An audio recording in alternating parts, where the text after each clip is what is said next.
of my face!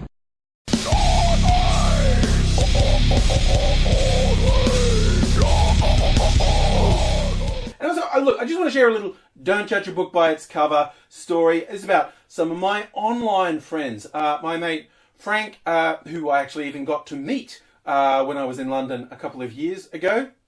Now, speaking of judging by the cover, Frank is a North London skinhead, loves the Tories, votes for the Tories in the UK, big fan of Margaret Thatcher. You'd think we don't have a lot in common. Well, you know, we're able to talk to each other.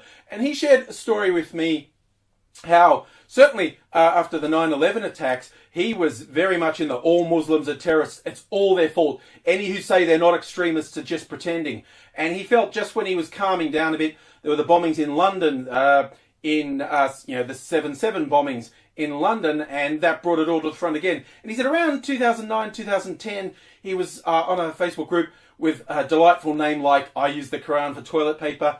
And someone by the name of Shazzy was basically pulling him up on stuff, saying, you're saying stuff that's not true. And they actually ended up in a dialogue. And it turns out Frank, he says, you know, don't know anything about foreign names, thought it was a bloke. Turns out Shazzy was a young woman.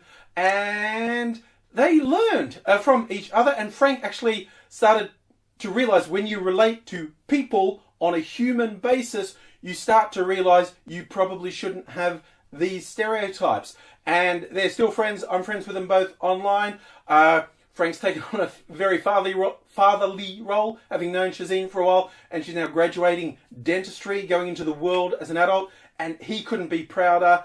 And there's something in that for all of us. You can learn, okay?